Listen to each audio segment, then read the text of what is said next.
नमस्कार मित्रांनो, मराठी व्याकरण अभ्यासाला पुन्हा एकदा आपण सुरुवात करत आहोत। काही घटक आपले बाकी आहेत।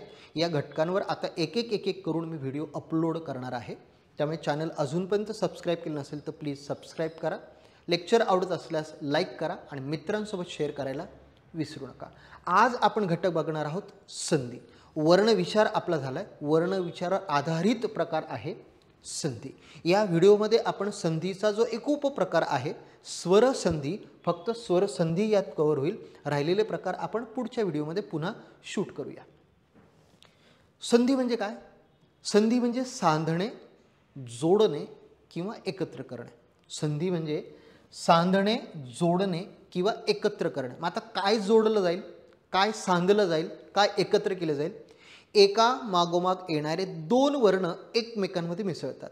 एका मागोमाग येणारे दोन वर्ण एकमेकांमध्ये मिसळतात आणि एक नवीन वर्ण तयार होतो, याला म्हणतात संधी। एका मागोमाग येणारे दोन वर्ण एकमेकांमध्ये मिसळतात आणि एक नवीन वर्ण तयार होतो, त्या संधी असे म्हणतात।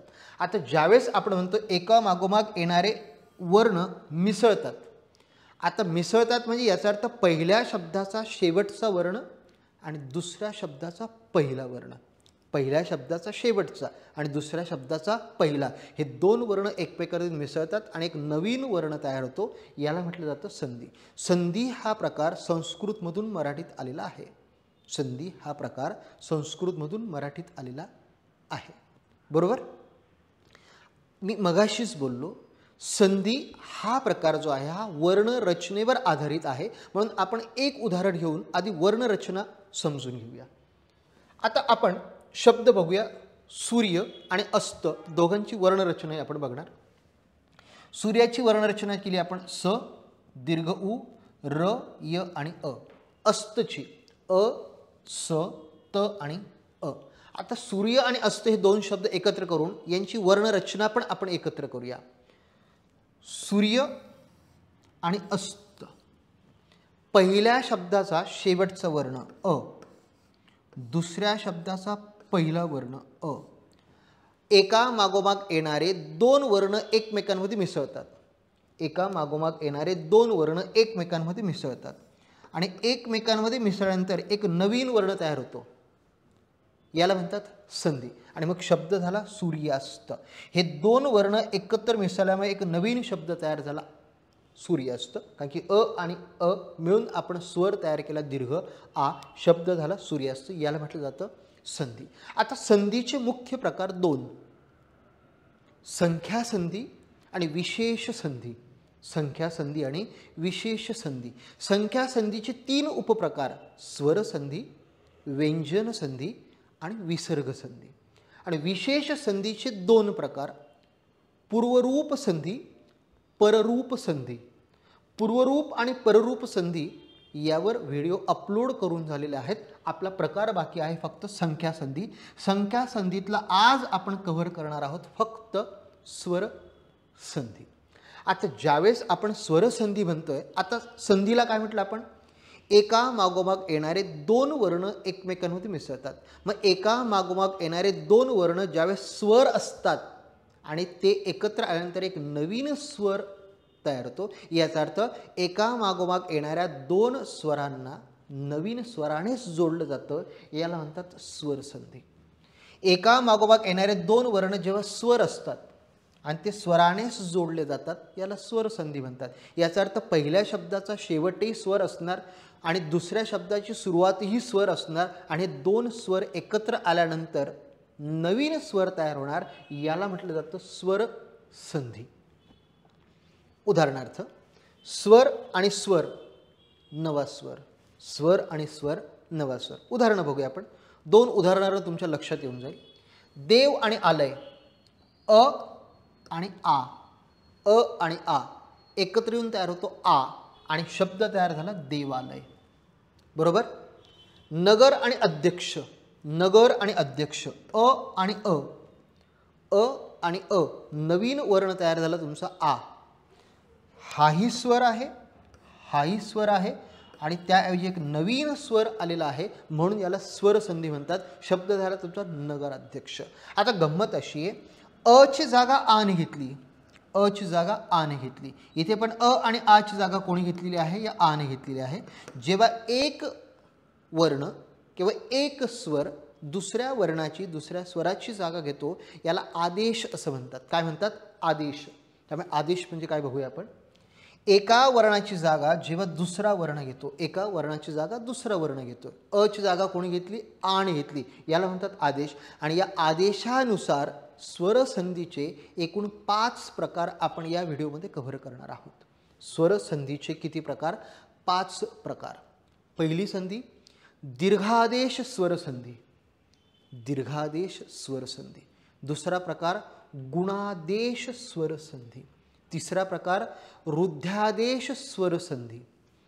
चौथा प्रकार यणादेश स्वरसंधी. आणि शेवटचा प्रकार अयादी आदेश स्वरसंधी. अयादी आदेश स्वरसंधी. हे 5 प्रकार आपण कव्हर करणार आहोत आजच्या व्हिडिओमध्ये. दीर्घादेश, गुणादेश, रुद्धादेश, यणादेश आणि अयादी आदेश. चला एक एक आपण समजून घेऊया. खूप साऱ्या उदाहरणांसह अतिशय हळू आपण समजून घेऊया, म्हणजे आपल्या संकल्पना एकदा की क्लिअर झाल्यात पुन्हा तुम्हाला कुठल्याही प्रकारची समस्या उद्भवता कामा नाही. चला दीर्घादेश नावातच आहे बघा. दीर्घ आदेश याचा अर्थ ज्यावेळेस 2 स्वर एकत्र येतील तर वर्ण आदेश काय येईल? या स्वरांऐवजी त्याच जातीतला दीर्घ स्वर वापरा म्हणून झाला दीर्घादेश. मी काय म्हटलो? एकाच जातीतला. बघा दीर्घादेश स्वरसंधीला आपण सजातीय स्वरसंधी असंही म्हणू शकतो.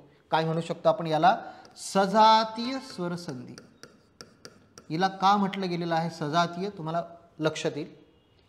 2 सजातीय स्वर लागोपाठ, 2 सजातीय स्वर लागोपाठ आल्यास त्यांच्याबद्दल त्याच जातीतील एक दीर्घ स्वर येतो. आता सजातीय कोणते कोणते आहेत? अ आणि आ, ई आणि ई, उ आणि उ. बरोबर? अ आणि आ, ई आणि ई, उ आणि उ. साधं सोपं आहे. यातले कोणतेही 2 एकत्र येऊ द्या, म्हणजे अ आणि अ एकत्र येऊ द्या, अ आणि आ येऊ द्या, किंवा आ आणि अ किंवा आ आणि आ येऊ द्या. याऐवजी हा दीर्घ वापरला जाईल, हा दीर्घ वापरला जाईल, हा दीर्घ वापरला जाईल. याचा अर्थ त्याच जातीतला दीर्घ वापरला जातो म्हणून याला दीर्घादेश किंवा सजातीय स्वर संधी असं म्हटलं जातं. बरोबर? चला उदाहरणं बघूया आपण आता. अ आणि अ या जातीतला दीर्घ कोणता आहे? आ. तर याचा अर्थ आ तयार होईल. उदाहरणार्थ चंद्र आणि अस्त, चंद्रास्त. मध्य आणि अंतर, मध्यांतर. सह आणि अनुभूती, सहानुभूती. नवीन शब्द काय झाला तुमचा? सहानुभूती. आता समजा पहिला अ आहे आणि दुसरा दीर्घ आ आहे तरी दीर्घच होणार आज, प्रश्नच नाही. गोल आणि आकार, गोलाकार. अल्प आणि आहार, अल्पाहार. अल्पोपहार हा शब्द चुकीचा आहे, अल्पाहार हा शब्द योग्य आहे. ताड आणि आसन, ताडासन. आणि यण आणि आदेश, यणादेश. बरोबर? आता समजा आधी आ आला आणि मग अ आला, म्हणजे आधी दीर्घ आणि मग रस्व हे एकत्र आले तरी त्यातला दीर्घच होणार आहे. का नावच दीर्घादेश स्वरसंधी आहे म्हणजे तो दीर्घच होणार. विद्या आणि अमृत, विद्यामृत. भाषा आणि अंतर, भाषांतर. विद्या आणि अरण्य, विद्यारण्य. गंगा आणि अर्पण, गंगार्पण. आता दोन्ही दीर्घ असले तर तरी त्याची एकच दीर्घ येणार, आ. कला आणि आकृती, कलाकृती. विद्या आणि आलय, विद्यालय. चिंता आणि आतुर, चिंतातूर. बरोबर? आणि राजा आणि आश्रय, राजाश्रय. याचा अर्थ ज्यावेळेस सजातीयमधलं अ किंवा अ असू द्या, अ किंवा आ किंवा अ किंवा आ किंवा आ या ऐवजी आपण दीर्घ आच वापरतो. ही झाली तुमची दीर्घादेश स्वर संधी. आता ईची उदाहरणं आपण बघूया. दोन्ही रस्व ई एकत्र आले तर दीर्घ ईच तयार होणार. हरी आणि इच्छा. आता लक्षात घ्या, हरिच्छा रस्व आहे, नाव काय आहे? दीर्घादेश स्वरसंधी. याचा अर्थ हरिच्छा लिहिताना री दीर्घ झाला पाहिजे, हरिच्छा. शुद्ध लेखनाच्या नियमाने लक्षात घ्या, हरिच्छा. कवी आणि इच्छा, कविच्छा. अभि आणि इष्ट अभिष्ट, अभिष्ट चिंतन, भ ला दुसरी वेलांटी आहे भी, अभिष्ट. मुनी आणि इच्छा, मुनिच्छा. म्हणजे शुद्ध लेखनाचा नियम लक्षात येतो, कारण की हा दीर्घादेश स्वरसंधीचे उदाहरण आहेत, म्हणून या सगळ्या ठिकाणी आपण दीर्घ ई वापरला आहे. एक रस्व आणि दुसरा दीर्घ तरीही दीर्घच होणार. परी आणि इक्षण, परीक्षण. कवी आणि ईश्वर, कवीश्वर. गिरी आणि ईश, गिरीश. आणि प्रति आणि इक्षा, प्रतीक्षा. त्यामुळे प्रतीक्षा शब्द लिहिताना ती प्रतीक्षा असा लिहिला जाणार नाही, हा चुकीचा आहे, कारण हे दीर्घादेश स्वरसंधीचं उदाहरण आहे. प्रति आणि इक्षा मिळून शब्द तयार झालेला आहे प्रतीक्षा. त्यामुळे प्रतीक्षा शब्द हा त चा ई हा दीर्घ असला पाहिजे. बरोबर. आता पहिला दीर्घ आहे, दुसरा रस्व आहे, तरी दीर्घच वापरला जाणार, कारण की मुळातच ही दीर्घादेश स्वरसंधी आहे. गोमती आणि इच्छा, गोमतीच्छा.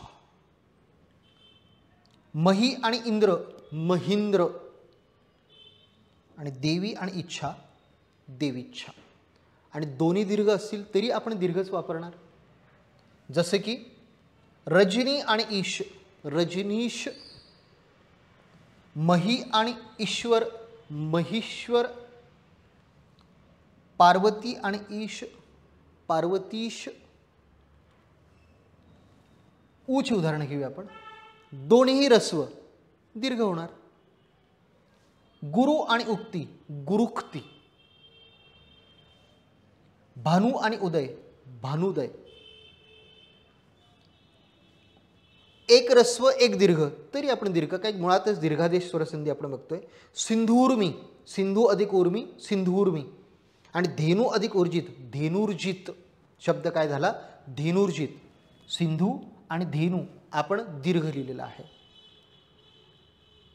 दोन्ही जर समजा पहिला दीर्घ आहे, दुसरा रस्व आहे, तरी दीर्घच लिहिणार आपण. भू आणि उद्धार, भुद्धार. वधू आणि उत्कर्ष, वधुत्कर्ष. आणि दोन्ही दीर्घ. उदाहरणार्थ भू आणि ऊर्जा, भुर्जा. भू आणि ऊर्जित, भुर्जित. भू आणि ऊर्जित, भुर्जित. हे झालेत आपले दीर्घादेश स्वरसंधीची उदाहरणं. याचा अर्थ सगळ्या जातीतले आपण घेतले, कारण की मुळातच आपण त्याला सजातीय स्वरसंधी असं म्हटलं, कारण की एकाच जातीतले ज्यावेळेस दोन वर्ण एकत्र येतात, या दोन वर्णांऐवजी कुठली दोन एकत्र येतात त्याच जातीतला दीर्घ स्वर आपण वापरतो. आलं लक्षात. गुणादेश किंवा विजातीय. आता सजातीय झाली, आता आपण बघणार आहोत विजातीय स्वरसंधी, गुणादेश स्वरसंधी. दोन विजातीय स्वर लागोपाठ आले तर त्यांच्याबद्दल ए, ओ किंवा अर असा बदल होतो. ज्यावेळेस सजाती एकत्र येतात त्याच जातीतला दीर्घ वापरला जातो, पण ज्यावेळेस विजातीय स्वर एकत्र येतात त्यावेळेस मात्र त्यांच्याऐवजी एक तर ए वापरला जाईल किंवा ओ वापरला जाईल किंवा अर वापरला जाईल. बरोबर. चला उदाहरणही बघूया आपण आता. अ आणि ई किंवा ई तयार होईल तुमचा ए. अ रस्व असू द्या किंवा दीर्घ असू द्या, ए तयार होईल. मनुष्य आणि इतर. अ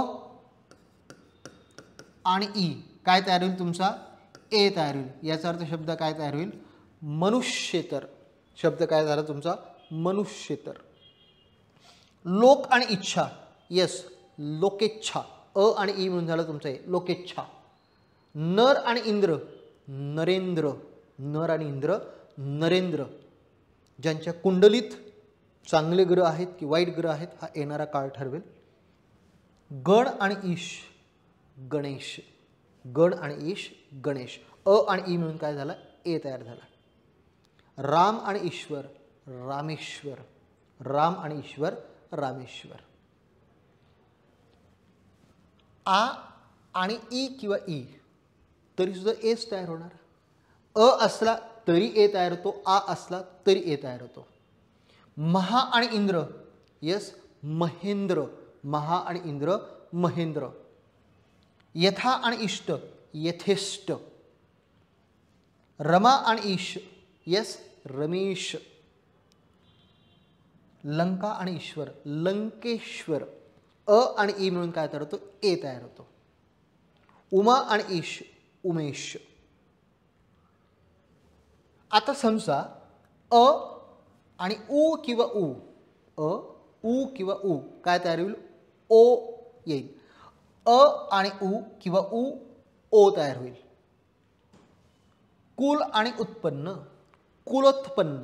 आता बघा ल चा शेवट आहे तुमचं अ ने आणि इथे दिसतोय तुमचा उ, हे दोघं मिळून तयार झालं तुमचा ओ. त्यामुळे काय झाला? हा कुलोत्पन्न शब्द तयार काय झाला? कुलोत्पन्न. कुलोत्पन्न. हित आणि उपदेश हितोपदेश. पर आणि उपकार परोपकार. अ आणि उ म्हणून काय झालं? ओ म्हणून त्याला परोपकार. जल आणि उर्मी जलोर्मी. जल आणि उर्मी जलोर्मी. समुद्र आणि उर्मी समुद्रोर्मी समुद्रोर्मी समुद्रोर्मी. बरोबर. आता आ आणि उ उ तरी ओच होणार. आ आणि दीर्घ किंवा ऱ्हस्व काय होणार? ओच होणार. उदाहरणं बघा आता. गंगा आणि उदक आ आणि उ ओच होणार म्हणजे काय शब्द तयार झाला? गंगोदक. शब्द काय तयार झाला? गंगोदक. गंगा आणि उपासना गंगोपासना. अगदी बरोबर. गंगा आणि उर्मी गंगोर्मी. अ आणि आ रू तर काय होईल? अर वापरला जाईल. काय वापरला जाईल? अर वापरला जाईल. अर होईल तयार त्याचा. सप्त आणि ऋषी सप्तर्षी. सप्त आणि ऋषी सप्तर्षी. देव आणि ऋषी देवर्षी. महा आणि ऋषी महर्षी. राजा आणि ऋषी राजश्री. अगदी बरोबर. म्हणजे या अर्थी अ आणि आ आणि रू एकत्र आले तर आपण काय तयार करतो? अर असा शब्द आपण तयार करतो आणि मग तयार झाले तुमचे सप्तर्षी देवर्षी महर्षी आणि राजर्षी. बरोबर. रुद्धादेश स्वरसंधी. रुद्धादेश स्वरसंधी तिसरा प्रकार. अ आणि आ यांच्या पुढे ए आणि ऐ आले तर ऐ होणार. अ आणि आ यांच्या पुढे जर ओ किंवा औ आले तर त्याचा औ होणार. याला रुद्धादेश किंवा रुद्धी आणि आदेश असं म्हटलं जातं. रुद्धी आदेश म्हणजेच रुद्धादेश. काय म्हटलं गेलेलं आहे?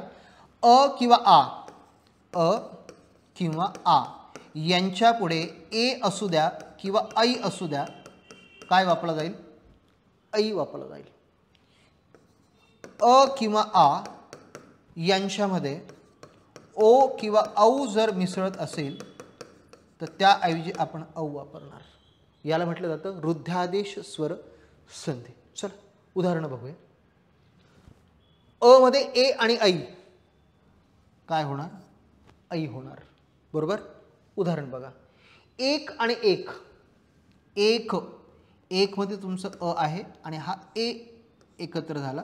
आपण काय वापरला? ऐ वापरला. याचा अर्थ एकैक. शब्द काय झाला? एकैक.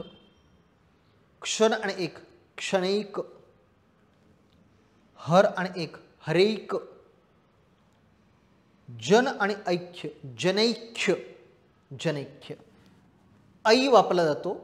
अ ए आणि ऐ आला तर त्याऐवजी आपण ऐ वापरतो. त्यामुळे ऐक एकैक क्षणिक हरेक आणि जनैक्य असे शब्द तयार केले आपण. मतैक्य मतैक्य. आ ए आणि ऐ तरी सुद्धा ऐच वापरला जाणार. सधा आणि एव सदैव. सर्वथा आणि एव सर्वथैव. प्रजा आणि ऐक्य प्रजैक्य. विद्या आणि ऐश्वर्य विद्यैश्वर्य. अ आ ओ आणि औ काय वापरला जातो? औ वापरला जातो. अ आणि आच्या पुढे ओ किंवा औ आला तर काय होतो? औ तयार होतो. जल आणि ओघ अ आणि ओ काय तयार झाला? तुमचा औ तयार झाला. याचा अर्थ शब्द काय तयार झाला? जलौघ. शब्द काय तयार झाला? जलौघ. कंठ आणि औष्ठ्य, कंठौष्ठ्य. गंगा आणि ओघ, गंगौघ. वन आणि औषधी, वनौषधी, वनौषधी. महा आणि औदार्य, महोदार्य, महोदार्य. बरोबर. हा झाला तुमचा रुद्धादेश स्वर संधीचा प्रकार. चौथा आहे तुमचा यणादेश स्वर संधी. आता यात आपल्याला जे अर्धस्वर आहेत आता हे कामात येणार आहेत. ई रस्व किंवा दीर्घ, उ रस्व किंवा दीर्घ आणि रू यांच्या पुढे जर विजातीय स्वर आले यांच्याबद्दल अनुक्रमे म्हणजे ई आणि ई बद्दल वापरला जाईल य, उ आणि उ बद्दल वापरला जाईल व आणि रू बद्दल वापरला जाईल र.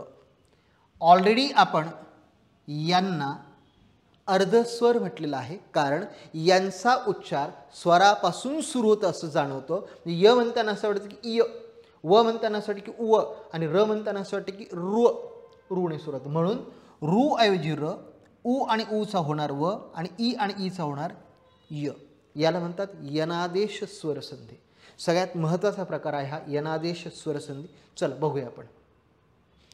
आता घेतलंय आपण रस्व ई. रस्व ई सोबत पुढे कुठलाही घटक असू द्या त्या घटकात बदल होणार नाहीये. ईचा काय होतो? य होतो. ईचा काय होतो? य होतो. आणि त्याच्यासोबत येणारा घटक जसाच्या तसा राहतो, त्यात बदल होत नाही. तो एक्स फॅक्टर घेतला आपण, एक्स फॅक्टरमध्ये चेंज होणार नाही. उदाहरण बघा आता. ई आणि अ. ईचा काय होतो? ईचा य होतो. अचा अ तसाच राहील, त्यात बदल होणार नाही. हा एक्स फॅक्टर चेंज होणार नाही. ईची जागा कोण घेणार? य घेणार. ईची जागा कोण घेणार? य घेणार. उदाहरण बघा आता. अधि अयन, अधि अयन. आता या ध मध्ये काय आहे रे? ई आहे. ध मध्ये काय आहे? ई आहे. या ईच्या पुढे दिसतो काय तुम्हाला? पुढे तुम्हाला काही दिसू द्या, पुढे इथे अ दिसतो आहे. काय सांगितलेलं आहे? या ईची जागा कोण घेणार? या ईची जागा ए घेणार. याचा अर्थ हा ध आणि य मिळून काय झाला तुमचा? ध्य तयार झाला. अध्य य आणि हा अ मिळून झाला तुमचा अध्ययन. शब्द काय झाला? अध्ययन. याचा अर्थ हा ई जाऊन तुमचा य आला, त्याला हा अ पुढे जोडला गेला, त्यामुळे हा ध्य असा शब्द तयार झाला. आणि मग आपण अध्यला पुढे अ लावून अध्ययन असा शब्द तयार केला. याला म्हणतात यणादेश स्वरसंधी. अजून उदाहरण बघा. परी आणि अटल. ईची जागा यने घेतली, म्हणजे याचा अर्थ हा र इथे शिल्लक राहिला, यामध्ये य गेला, पुढचं अ गेला. याचा अर्थ पर्यटन. आलं का लक्षात? पर्यटन. म्हणजे पुन्हा फोड करून दाखवतो. आता बघा. परी आणि अटल. आता प अधिक र अधिक ई ही आपण केली पहिली वर्णरचना. दुसरा अ अधिक ट अधिक अ अधिक न ही पुढची. आपल्यासाठी महत्त्वाची काय आहे? दोन महत्त्वाचे आहेत. बरोबर आहे. काय म्हटलेलं आहे? याची जागा कोण घेतो रे? य घेतो. झालं. हा र, त्यामुळे हा य वर गेला. हा मिक्स होऊन तुमचा काय तयार झाला रे? आलं. हा तुमचा प तसाच, हा तुमचा ट आणि न तसा शब्द तयार झाला पर्यटन. आलं लक्षात? यनादेश स्वरसंधी. वी आणि अर्थ.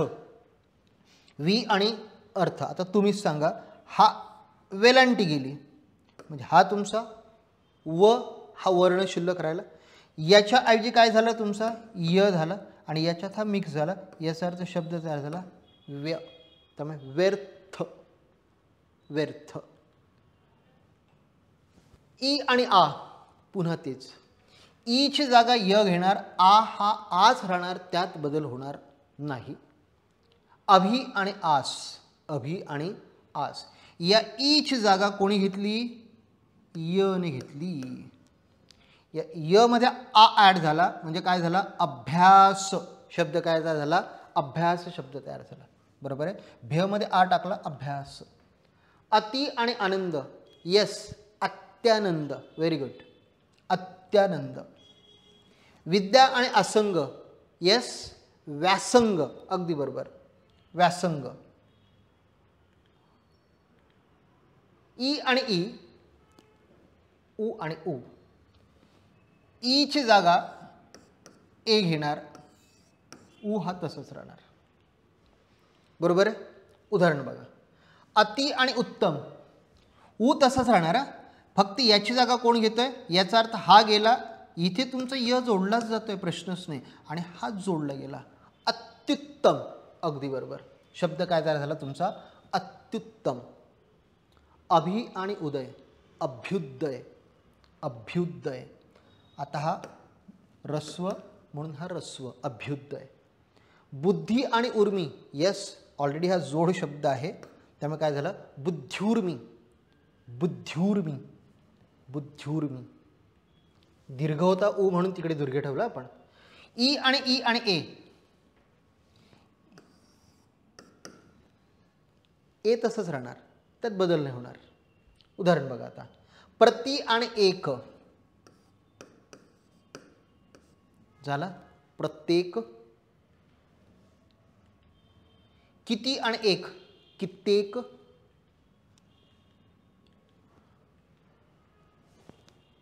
उ आणि एक्स फॅक्टर, ऊचा काय होतो, ऊचा व होतो, एक्स फॅक्टर तसंच राहतो, ऊचा व होतो, एक्स फॅक्टर तसंच राहतो. उदाहरण बघा आता, ऊचा काय झाला, ऊचा व झाला, अ तसाच राहिला. ऊचा काय झाला, व झाला. ऊचा काय झाला, ऊचा व झाला. ऊचा काय झाला, व. याचा अर्थ म हा अर्धा न आणि हा व हा तसाच राहिला, अ, मन्वंतर. शब्द काय तयार झाला तुमचा, मन्वंतर, मन्वंतर. बरोबर. अणु आणि अर्थ, यस.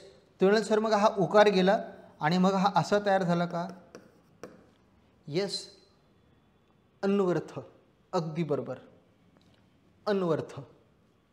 सु आणि अल्प, उकार गेला, काय तयार झाला, व, म्हणजे याचा तुम्ही मग काय तयार झाला, स्वल्प, अगदी बरोबर, शब्द तयार झाला स्वल्प. म्हणजे लक्षात येतं काय होतंय, उकाराऐवजी या उ ऐवजी काय वापरला जातोय, व वापरला जातोय, आणि पुढचा जो वर्ण आहे तो तसाच्या तसा वापरला जातो, त्यात बदल होत नाही. आता उ आणि ऐवजी व, आ तसंच राहणार. पुढच्या वर्णात एक्स फॅक्टरमध्ये बदल होत नाही, हे आपल्याला ऑलरेडी माहिती आहे. आता बघा, मग तुम्ही सर हा उ गेला आणि व आला का, मग याचा अर्थ अर्धा त आणि अर्धा व आणि मग आ, म्हणजे हेत्वाभास, अगदी बरोबर, हेत्वाभास. लघु आणि आकार, मग तुम्ही सर लघ्वाकार का, अगदी बरोबर, लघ्वाकार. सु आणि आगत, आता तुम्ही सर उकार गेला आणि काय आला, व आला, या वला आ जोडला गेला, मग तुम्ही सर स्वागत, अगदी बरोबर, स्वागत. ऊचा व होतो, ई तसंच राहणार, एक्स फॅक्टरमध्ये बदल होत नाहीये.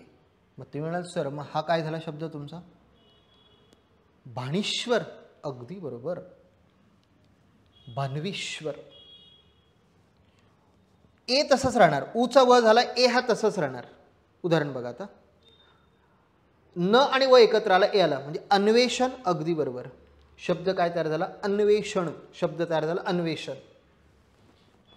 रु र काय वापरला जातो, र वापरला जातो ना, रूचा र होतो, एक्स फॅक्टर तसंच राहतो, रूचा र होतो, एक्स फॅक्टर तसंच राहतो, रूचा र होतो, एक्स फॅक्टर तसंच राहतो, रूचा र होतो, रूचा र होतो. म्हणजे हा झाला तुमचा त, रूचा झाला तुमचा र, याचा अर्थ पित्रर्थ, अगदी बरोबर, पित्रर्थ. रु आणि आ, रूचा र झाला, आ तसाच राहिला, एक्स फॅक्टर सेम, याचा अर्थ त आणि र यात आ गेला, पित्राज्ञा, अगदी बरोबर, पित्राज्ञा. मातृ आनंद, यस, मात्रानंद, अगदी बरोबर, मातृआनंद नाही, मात्रानंद, मात्रानंद. ययादी आदेश स्वरसंधी, शेवटचा प्रकार आहे ययादी आदेश स्वरसंधी. ए, ऐ, ओ आणि औ या स्वरांपुढे कोणताही स्वर येऊ द्या. ए, ऐ, ओ आणि औ कोणताही स्वर येऊ द्या. ए ऐवजी ऐ, ऐ ऐवजी आय, ओ ऐवजी औ आणि औ ऐवजी आव असे आदेश होऊन त्यात स्वर मिसळला जातो. ए ऐवजी काय वापरतो आपण? ऐ. ऐ ऐवजी आय, ओ ऐवजी औ आणि औ ऐवजी आव. उदाहरण बघा. एचा ऐ होतोय, एक पुढचा एक्स फॅक्टर तसाच राहणार आहे. एचा काय होतोय? ऐ. याचा अर्थ न अधिक ए आहे. हा ए तुमचा गेला, या ए ऐवजी काय म्हणतायत? ऐ होत आहे. हा अ मिक्स झाला, म्हणजे याचा अर्थ तुम्ही म्हणाल सर नयन, अगदी बरोबर. नयन शब्द काय झाला? नयन. शे अधिक अण, शयन. एचा ऐ होतोय शयन. ऐ आणि ऐचा काय होतो? आय होतो. एक्स फॅक्टर तसाच ऐचा आय होतो. उदाहरण बघा. गै आणि अ. आता ऐचा काय होतोय? ऐचा आय होतोय. मग तुम्ही म्हणाल सर ग मध्ये जर आय टाकला तर याचा अर्थ ग आय टाकला, गाय आणि क गायक. येस, गै आणि अ शब्द तयार होतो गायक. अगदी बरोबर. गै आणि अन गायन. ओ, ओचा काय होतो? औ होतो. एक्स फॅक्टर तसंच राहणार. गो आणि ईश्वर काय होतो? ग. ओचा काय होतो? अव होतो. बरोबर आहे. ई हा मिक्स झाला. गवीश्वर, अगदी बरोबर. शब्द काय झाला? गवीश्वर. येस. औ श्रवण, अगदी बरोबर. औ, औचा काय होतो? आ होतो. एक्स फॅक्टर तसंच राहणार. र अधिक औ अधिक अ अधिक न. आपूस न अधिक अ आहे तो काही टाकत नाही. काय म्हणतायत? औचा आव होतो. औचा आव होतो. व आणि अ मिळून झाला तुमचा व. र आणि आ झाला तुमचा रा. रावण, अगदी बरोबर. शब्द काय झाला? रावण शब्द आहे. गौ आणि इक, नौ आणि इक. यस. नायक, नावक. नायक की नावक? नावक. नायक नाही, नावक. ई होतं, सॉरी, नाविक. आपण काय केलं? न अधिक औ अधिक ई अधिक क. याचा काय केलं आपण? याचा केला आपण आव. म्हणजे न अधिक आ काय झालं तुमचा? नाव. हा ई मिक्स झाला, नाविक. शब्द काय तयार झाला? नाविक शब्द तयार झाला. ही झाली आपली स्वर संधी. यानंतर प्रकार आपला बाकी आहे व्यंजन संधी आणि विसर्ग संधी. यासाठी आपण वेगळ्या प्रकारे वेगळ्या व्हिडिओमध्ये भेटूया. तोपर्यंत बाय बाय, टेक केअर.